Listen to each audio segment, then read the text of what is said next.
Good morning to all. भैया बहनों, आज हम सभी सिमेट्रिक रिलेशन के बारे में अध्ययन करेंगे। इसके पहले हम रिफ्लेक्सिव रिलेशन तक अध्ययन किए थे। आज हम सिमेट्रिक रिलेशन के बारे में अध्ययन करेंगे। तो हम सिमेट्रिक रिलेशन कहते किसको हैं? सिमेट्रिक रिलेशन में अगर मान लीजिए सिमेट्रिक रिलेशन को हम हिंदी में बोलते हैं सम्मित संबंध। अगर इसकी परिभाषा इस प्रकार है कि अगर ये कोई अरिक्त समुच्चय हो, अरिक्त का मतलब होता है ऐसा समुच्चय जिसमें कुछ ना कुछ अवयव जरूर इन्वॉल्व हो रहे हों, यानी ये खाली न हो, ये में कुछ ना कुछ एलिमेंट जरूर हों। तो यदि ये कोई अरिक्त समुच्चय हो तो समुच्चय ए पर संबंध आर को सममित संबंध तब कहा जाता है जबकि यदि A B belongs to R, यानी अगर क्रमिक युग्म ए बी आर का अवयव है यानी संबंध का अवयव है, तो बी ए को भी संबंध आर का अवयव होना पड़ेगा। फिर एक बार समझिए, अगर ए बी का मतलब क्रमिक युग्म ए बी अगर संबंध आर का अवयव है तो बी ए को भी संबंध आर का अवयव होना पड़ेगा। और यह ए और बी क्या हैं? ए और बी समुच्चय ए के अवयव हैं जिस पर हमने संबंध को परिभाषित किया है। इसका मतलब ये हुआ, इसका दूसरा अर्थ ये भी है कि अगर ए बी से संबंधित है तो बी को भी ए से संबंधित होना पड़ेगा। ऐसी स्थिति में उस संबंध को हम कहते हैं सम्मित संबंध। और क्लियर करने के लिए आइए हम उदाहरण का सहारा लेते हैं। अगर मान लीजिए ए बराबर 1 2 3 4 हो, चूंकि ए में 4 एलिमेंट हैं इसलिए यह अरिक्त समुच्चय नहीं है। तो पहली इसकी प्राथमिकता पूर्ण हुई कि यदि ए कोई अरिक्त समुच्चय हो तो ए का मान है 1 2 3 4। चूँकि आप जानते हैं कि संबंध को जब हमने आपको बताया था तो हमने आपको ये भी बताया था कि कोई भी संबंध उन समुच्चयों के कार्तीय गुणनफल से प्राप्त उप समुच्चय होता है। फिर समझिए, ध्यान से सुनिए, कोई भी संबंध समुच्चयों के कार्तीय गुणनफल का उप समुच्चय होता है। तो इसलिए हमने इस ए से ए क्रॉस ए का निर्माण किया है। और ए क्रॉस ए के निर्माण में आप जानते हैं कि ए का ए से ही कार्तीय गुणनफल होना है। ए का मान है 1 2 3 4 और उसी में हम गुणा करेंगे। तो इसके गुणनफल का नियम ये है कि इसके पहले एलिमेंट के साथ सभी का ऑर्डर पेयर बनाते हैं, ऐसे दूसरे के साथ सबका ऑर्डर पेयर, ऐसे तीसरे के साथ सबका ऑर्डर पेयर, और ऐसे बनाते हम चले जाते हैं चाहे एलिमेंटों की संख्या कितनी ही क्यों ना हो। तो देखिए क्या हो जाएगा, ये एक राशि का मान 1 1 1 2 1 3 1 4 2 1 2 2 2 3 2 4, ऐसे 3 1 3 2 3 3 3 4 एंड सो ऑन, ये करते करते चला जाएगा 4 4 तक। यानी हमको एक राशि से यही सभी हमको क्रमिक युग्म मिलेंगे। हम ये जानते हैं कि कोई भी संबंध आर एक राशि ए का उप समुच्चय होता है। कोई किसी भी संबंध की हम बात करेंगे तो कोई भी संबंध एक राशि का उप समुच्चय होता है। तो अगर हम इसमें से इस एक राशि से कुछ संबंधों को लेकर उस पर विचार करें तो हम ये देख पाएंगे कि कौन सिमेट्रिक रिलेशन है और कौन सिमेट्रिक रिलेशन नहीं है। तो इसके लिए हम मान लीजिए ये कुल 8 संबंध ले रहे हैं। इन 8 संबंधों में आर बराबर है 1 1 2 2 3 3, फिर आर बराबर 1 1 2 2 3 3 4 4 एंड सो ऑन। ये हमारे पास ये 8 उदाहरण हमने अपने पास से लिया है ताकि हमको सम्मित संबंध बेहतर तरीके से समझ आए। देखिए यहाँ पे, अब चूंकि परिभाषा में कह रहा है कि अगर ए बी आर का अवयव है तो बी ए को भी आर का अवयव होना पड़ेगा। इसका मतलब क्या, यहाँ ए डोमेन है, बी रेंज है, यहाँ बी डोमेन है और ए क्या है, रेंज है। यानी अगर कोई ऑर्डर्ड पेयर आर में उपस्थित है तो उसके डोमेन और रेंज के अवयवों की अदला बदली कर दें और उसके बाद जो क्रमिक बन रहा है वो भी अगर आर में उपस्थित हो तो कहेंगे कि वह संबंध सम्मित है। तो आइए इस उदाहरण में हम देखते हैं आर बराबर है यहाँ पे 1 1 2 2 3 3। तो अगर तुम 1 1 का उल्टा करते हो तो 1 1 का उल्टा भी 1 1 ही होगा, 2 2 का उल्टा करोगे तो 2 2 ही होगा, 3 3 का उल्टा करोगे तो 3 3 ही होगा। इसका मतलब यह जो संबंध है वह इन नियमों का पालन कर रहा है। तो इसका मतलब ये हुआ कि यह संबंध सम्मित संबंध होगा। उसी प्रकार आर बराबर है 1 1 2 2 3 3 4 4। इसमें 4 क्रमिक युग्म हैं। चारों क्रमिक युग्मों की अगर हम अदला बदली करेंगे तो उस अदला बदली से हमको, जब हम अदला बदली करेंगे तो उस अदला बदली से हमको फिर वही एलिमेंट मिलेंगे 1 1 2 2 3 3 4 4। तो इसका मतलब यह संबंध भी सम्मित संबंध है। उसी तरह से तीसरा सेम संबंध है, यह भी सम्मित संबंध होगा। चौथे पे चर्चा करते हैं। देखिए आर बराबर है 1 2 2 3 और 1 1, यानी आर का मान दिया है, आर बराबर दिया है 1 2 2 3 और 1 1। यहाँ पर देखिए अगर हम इस 1 2 को बदलते हैं तो 1 2 चेंज होगा तो हो जाएगा 2 1, 2 3 चेंज होगा तो क्या हो जाएगा 3 2, और 1 1 को चेंज करेंगे तो हो जाएगा 1 1। इसका मतलब अगर 1 2 है तो हमको 2 1 चाहिए, अगर 2 3 है तो 3 2 चाहिए, 1 1 है तो 1 1 चाहिए। तो इस 1 1 का तो 1 1 मिल जा रहा है, लेकिन 2 3 का उल्टा 3 2 इसमें मौजूद नहीं है, 1 2 का उल्टा 2 1 इसमें मौजूद नहीं है, इसलिए यह आर सम्मित संबंध नहीं होगा। पांचवें को देखते हैं। पांचवा में है 1 2, तो 1 2 का उल्टा हो जाएगा 2 1, तो 1 2 का उल्टा 2 1 यहाँ मौजूद है। फिर दूसरे पे आएंगे 2 1 का उल्टा 1 2 यहाँ मौजूद है, 1 1 का उल्टा वही होता है, 2 2 का उल्टा वही होता है, 3 3 का उल्टा वही होता है। इसका मतलब ये हो गया कि उदाहरण 5 में आप देख रहे हैं कि उदाहरण 5 में प्रत्येक क्रमिक युग्म का उल्टा भी इसी में मौजूद है, इसलिए यह संबंध सम्मित संबंध होगा। छठवें को देखते हैं। छठवें में 1 2 का उल्टा करेंगे। मान लीजिए आर बराबर आपको दिया है, आर बराबर दिया है 1 2 और है 2 1 और है 2 3, फिर है 1 1 2 2 और ये है 3 3। अब इसको चेक करना है कि यह सम्मित संबंध है कि नहीं है। तो इसका उल्टा हम करेंगे तो हमको क्या मिलेगा 2 1, इसका उल्टा करेंगे तो हमको मिलेगा 1 2, इसका उल्टा करेंगे तो 3 2 मिलेगा, इसका उल्टा 1 1 ही होगा, इसका उल्टा 2 2 होगा और इसका उल्टा 3 3 होगा। अब थोड़ा ध्यान देखिए कि यह और यह 1 2 का उल्टा 2 1 इसमें है, 2 1 का उल्टा 1 2 इसमें है, 2 3 का उल्टा 3 2 यहाँ से लेके यहाँ तक कहीं मौजूद नहीं है। इसका मतलब यह संबंध सम्मित संबंध नहीं होगा। यानी कहने का मतलब ये है कि यह जो संबंध है, संबंध 6, यह सम्मित संबंध नहीं होगा। क्यों नहीं होगा? क्योंकि 2 3 का उल्टा होता है 3 2 और 3 2 इसमें कहीं मौजूद नहीं है। उसी तरह से हम 7वें की चर्चा करेंगे तो इसका उल्टा तो वही होगा, इसका उल्टा वही होगा, इसका उल्टा वही होगा, इसका उल्टा वही होगा। 1 2 का उल्टा होगा 2 1 यहाँ मौजूद है, 2 1 का उल्टा होगा 1 2 यहाँ मौजूद है, लेकिन 2 3 का उल्टा होगा 3 2, 3 2 यहाँ से लेके यहाँ तक कहीं 3 2 नहीं है, इसलिए यह संबंध भी सम्मित संबंध नहीं होगा। 8वां संबंध सम्मित होगा क्योंकि सबके उल्टे वही हैं, इसलिए सम्मित संबंध होगा।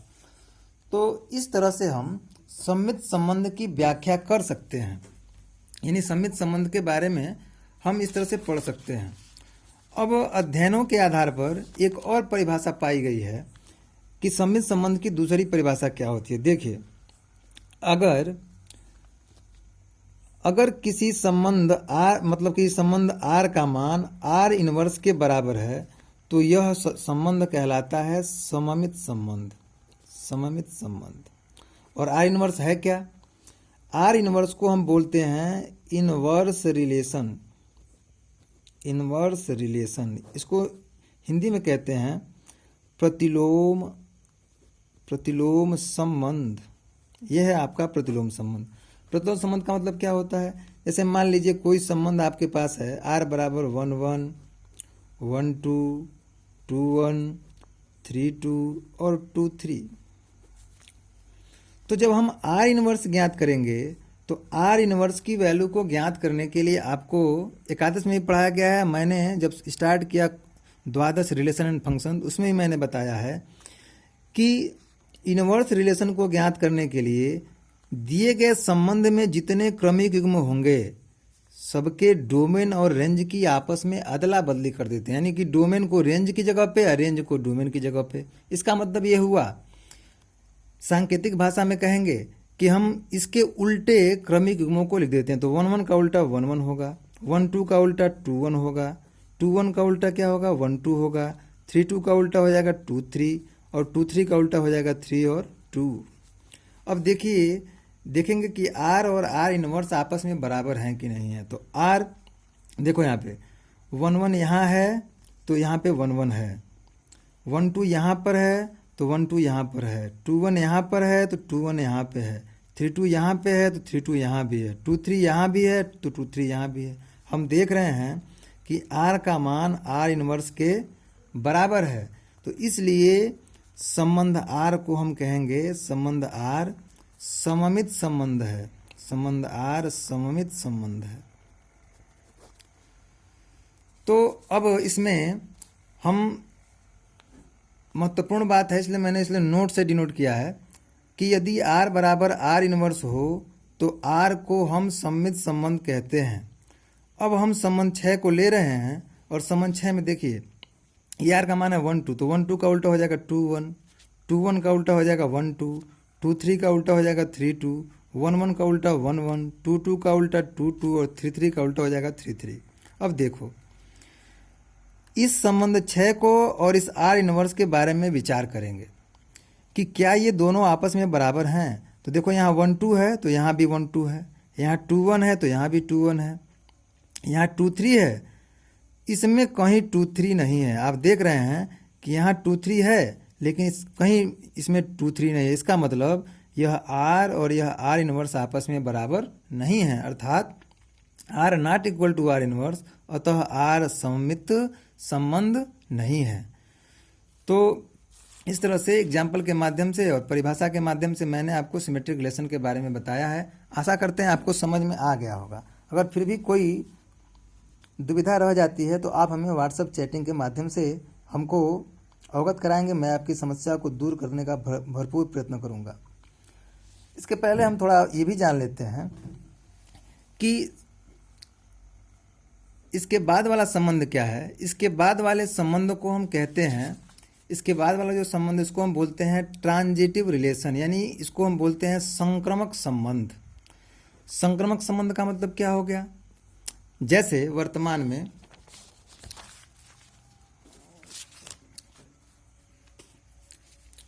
में देश बहुत बड़ी महामारी से गुजर रहा है और इस महामारी में जो वायरस है वो एक दूसरे को संक्रमित कर देता है। संक्रमित करने का मतलब ये होता है कि अगर एक व्यक्ति जो संक्रमण में है, जिसके अंदर कोरोना वायरस है, अगर वो दूसरे व्यक्ति को अपने हाथ से छू देता है तो उसके स्किन पे ये वायरस आ जाते हैं और जब वो अपने मुंह, नाक, कान, आँख को छूता है तो उसके थ्रू वो शरीर में इन कर जाते हैं, यानी कुल मिला के संक्रमण पैदा कर देते हैं और हम भी संक्रमित होकर मरीज बन जाते हैं। तो ठीक उसी प्रकार से इस रिलेशन और फंक्शन में यह जो संबंध है ट्रांजिटिव रिलेशन, यह संबंध भी संक्रमण ही पैदा करने वाला संबंध है। यह संबंध भी संक्रमण पैदा करता है। आइए देखते हैं कि इसका संक्रमण किस प्रकार का है। इसकी परिभाषा में विद्वानों ने यह बताया है कि यदि कोई समुच्चय A है और उस पर परिभाषित कोई संबंध R है तथा यदि AB बिलोंग्स टू R तथा BC बिलोंग्स टू R, यहाँ पे ध्यान से समझेंगे, समुच्चय A है और इसी समुच्चय पर परिभाषित कोई संबंध R है, लेकिन उस R में शर्त यह है कि अगर कोई क्रमिक युग्म AB R का अवयव है और BC भी R का अवयव है तो निश्चित तौर पर AC भी R का अवयव होगा। फिर एक बार समझते हैं, अगर ये कोई समुच्चय है और इस पर कोई संबंध R है तो, और यदि कंडीशन ये दिया हुआ है कि अगर क्रमिक युग्म AB R का अवयव है और BC भी R का अवयव है, यानी यह दोनों बातें अगर होंगी तो AC भी R का अवयव होगा। इसका मतलब ये हुआ कि A और B के बीच संक्रमण है, यहाँ B और C के बीच संक्रमण है, तो यह संक्रमण कहाँ से कहाँ फैलेगा, A से C में चला जाएगा। यानी अगर हम यहाँ पे ये कहें कि अगर ए रिलेटेड है बी से और बी रिलेटेड है सी से तो निश्चित तौर पर यह जो ए है वह सी से रिलेट हो जाएगा। यानी अगर ए संक्रमण पैदा कर रहा है बी में और बी संक्रमण पैदा कर रहा है सी में, तो इसका मतलब ए और सी के बीच भी वही संक्रमण होगा, यानी ए भी सी से संक्रमित हो जाएगा। इसलिए इस संबंध का नाम है संक्रमक संबंध। इस संबंध को हम संक्रमक संबंध की संज्ञा दिए हैं। तो फिर समझेंगे, अगर A B element of R है और बी सी भी एलिमेंट ऑफ आर है तब ए सी एलिमेंट ऑफ आर होगा, अन्यथा नहीं होगा। इसका मतलब ये हुआ कि ए बी और बी सी होगा तभी हम ए सी को खोजेंगे, अदरवाइज हम ए सी की परिकल्पना नहीं करेंगे। इसका मतलब ये हुआ कि अगर केवल अकेले ए बी दिया है तब ए सी की बात ही नहीं आती है, और केवल अकेले बी सी दिया है तब भी ए सी की बात नहीं आती है। ए सी की बात कब आएगी? जब ए बी और बी सी दिए गए रहेंगे, यानी संबंध आर का कोई क्रमिक युग्म ए बी और संबंध आर का कोई क्रमिक युग्म बी सी हो तो ए सी भी संबंध आर का कोई ना कोई क्रमिक युग्म अवश्य होगा। तो हम ए सी को तब, फिर एक बार ध्यान से समझिए, हम ए सी को तभी खोजेंगे जब ए बी और बी सी हों। केवल ए बी अकेले होगा या चाहे केवल बी सी अकेले होगा तब हम ए सी को नहीं खोजेंगे। अब ये ए बी और सी क्या है? तो ए बी सी ये सभी के सभी समुच्चय ए के अवयव हैं। अब यहाँ देखिए, यहाँ पर कुछ संबंध हमने दिए हैं। अब इसकी सहायता से हम ट्रांजिटिव रिलेशन के बारे में ज्ञान प्राप्त करेंगे कि कौन ट्रांजिटिव है कौन नहीं है। आर बराबर है 1 2 2 3 और 1 1। तो यहाँ पर देखिए 1 2 है और 2 3 है, तो यहाँ थोड़ा ध्यान देंगे। ये 1 2 है और ये 2 और 3 है। अगर हम इसको ए मान लें, इसको बी मान लें और इसको बी मान लें, इसको सी मान लें, तो कह रहा है कि अगर ए बी है और बी सी है तो ए सी को भी रहना है। ए का मतलब यह और सी का मतलब यह। तो यहाँ ए बी है बी सी है तो ए सी का मतलब क्या होगा? ए सी का मतलब होगा ए का मतलब ए और सी का मतलब 3, यानी 1 3 भी इसमें होना चाहिए। तो आप देख रहे हैं 1 2 है 2 3 है, तो 1 2 2 3 से क्या निकल के आएगा? 1 3, कि 1 3 को भी इसमें रहना चाहिए। तो आप देख रहे हैं इसमें 1 3 नहीं है, इसलिए यह ट्रांजिटिव रिलेशन नहीं है। आइए चेक करते हैं कि यह संबंध सममित है कि नहीं, मतलब सिमेट्री है कि नहीं है। तो 1 2 का उल्टा क्या होता है? 2 1। 2 1 इसमें नहीं है, इसलिए सममित संबंध नहीं है। क्लियर है। दूसरे संबंध पे आते हैं। आर बराबर है 1 2 2 1 1 1 2 2 3 3 और 1 3। तो देखो, अगर हम 1 2 को और 2 1 को लेते हैं तो इसको ए माने, इसको बी माने, इसको बी माने, इसको सी माने। यहाँ ध्यान रखना है, यह जो बी वाला एलिमेंट है ये दोनों सेम होना चाहिए। ये भी 2 है, ये भी 2 है, तब हम इसमें ए सी को खोजेंगे। तो यह ए बी है, यह बी सी है, तो ए बी हो बी सी हो तो क्या मिलना चाहिए? ए सी। तो ए सी का मतलब ए सी मिलना चाहिए। ए का मान 1 है, सी का मान 1 है, यानी कि यह दोनों रहेंगे तो इसके साथ क्या रहेगा? 1 1 रहेगा। तो 1 1 इसमें मौजूद है। फिर अब इसको देखेंगे 2 1 को और 1 1 को।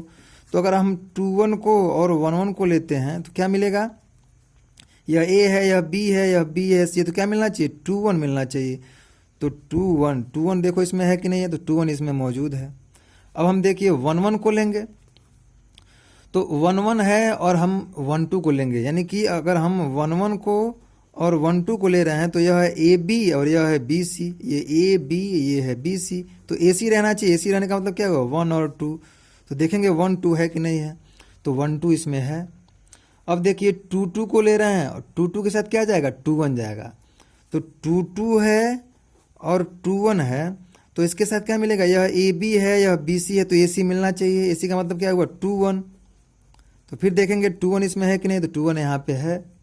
फिर देखेंगे 3 3 है, तो 3 3 है, यह ए बी तो है, मतलब यह इसको अगर ए माने इसको बी माने तो यह ए बी तो है, लेकिन बी सी इसके साथ कहीं नहीं है। बी सी का मतलब 3 से स्टार्ट होने वाले कोई क्रमिक युग्म इसमें नहीं है। इसको छोड़ के 3 से स्टार्ट होने वाले क्रमिक युग्म इसमें नहीं है।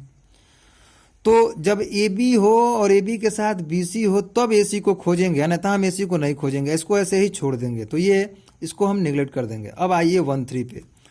तो 1 3 है और 1 3 के साथ क्या है? 3 3 है।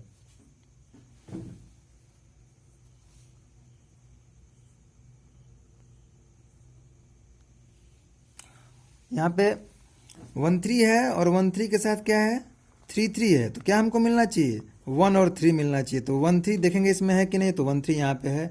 इसका मतलब यह जो संबंध है इस संबंध को हम कहेंगे संक्रमक संबंध। ऐसे ही हम नीचे वाले संबंधों को देख के पता लगा पाएंगे कौन संक्रमक है कौन संक्रमक नहीं है।